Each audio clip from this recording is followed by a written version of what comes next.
living in one house versus living at home. Which is better? This topic is familiar for many students because where life can shape our habits, independence, and lifestyle. We have two guest speakers, Zulfa, who live in boarding school, and Nabillah, who live at home. Also joining us are Tasya and Icha from the audience. Let's start with Zulfa. Zulfa, can you share what boarding life feels like? Oh, thank you, Raihan. Living in boarding school was an unforgettable experience for me. At first, it was difficult because I had to live away from my parents and follow a strict schedule. But it taught me how to manage time, handle responsibility, and live with people from different backgrounds. We studied together, did chores together, and helped each other when someone felt homesick.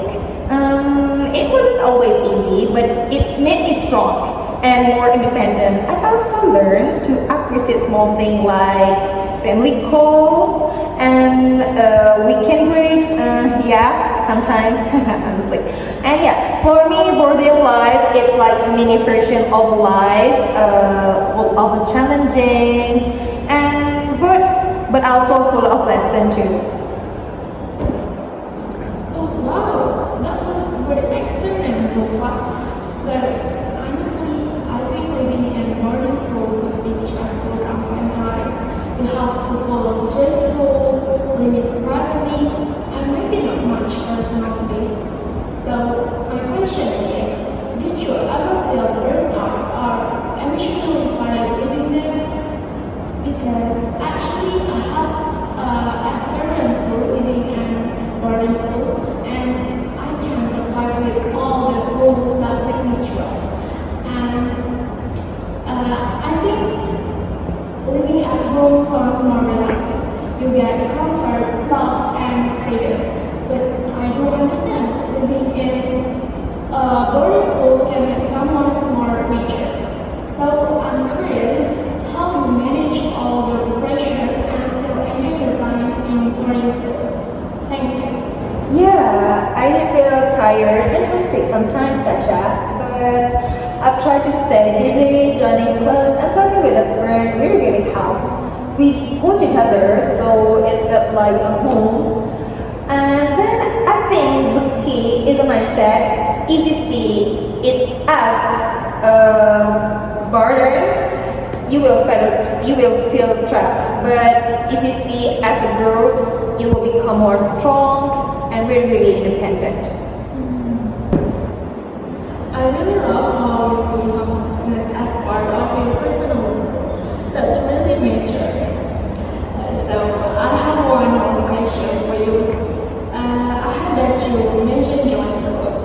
Could you tell us what kind of club you join, and also could you share one of unforgettable or meaningful experience while you being a member of that club?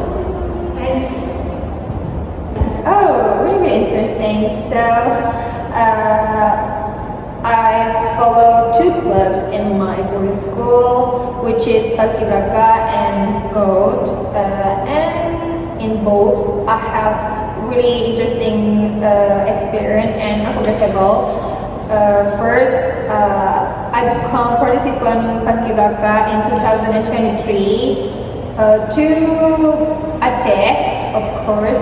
And then the second one, I and my friend, of course, we are the champion in 2022 in Sabang. And then, in there I got one experience. I know a lot of people, and I got many friends in there. So I can't really forget. Thank you. Thank you, Zulfa, for your experience.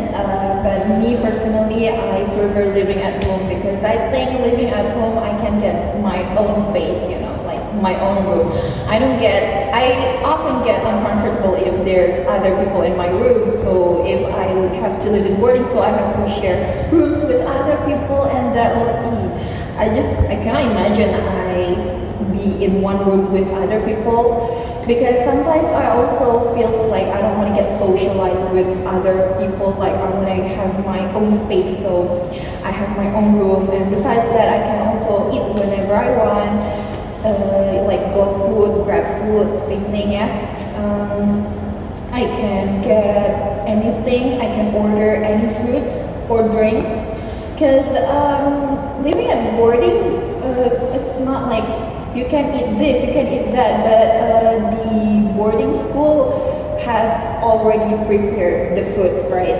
So yeah, I don't like that because I'm a picky eater, so I can't live at boarding school. Also, me and my family love to travel like to other places whenever we want, so I can't live in boarding school. I don't like boarding school. Thank you, Nabillah. Your story is very, very interesting, and I have some to add. I agree, but I also take the other side. Living at home is comfortable, but it's too comfortable. And for students who live in boarding, I think they are more disciplined because the environment push them to follow the rules, and if they don't do it, they will get punished. Meanwhile at home, it's easier for us to be distracted by many things like phone, television, or anything else. And my question for you is, how can you manage your time, your productivity, and so you will not waste your time for nothing? Thank you. Okay, thank you, Icha, for your question. So there's one quote that I always remember. Even though we live at home, we can still grow if you push yourself. So that's what I do. I manage my time. I study every night. I go exercise every morning, like workout and things. I also go out with my friends, have fun. But I do have a curfew. My parents set me a curfew, so I think that's one thing that made me still have a productive life even though I live at home, because my parents don't allow me go out at night. I think it's really helpful for a productive life, because a lot of kids that allowed to go play with their friends at night, their night routine is like not healthy, so I'm not like that. Yeah, I feel you, Nabillah. It means productivity is not about where we live or we stay, but it depends on ourselves. We have to encourage ourselves to do better about manage our time, manage our productivity. Even though we live in boarding but we are lazy, it means nothing for that. So I have another question for you. If you wonder, you were a student who lived in boarding, which activity do you think that will be fun to do there? Yeah, that's all. Late night talks. I really wanted to experience late night talks because I'd never be able to experience that before. So I think if I live in boarding school, I would really love to experience the late night talk. Thank you. Thank you, everyone. We learned that while lifestyle have pros and cons, boarding life teaches independence and discipline, while home life gives comfort and family support. In the end, what matters is how we use our situation to grow. And thanks to Zulfa, Nabillah, and Tasya, and Isha. And thank you for all your listening.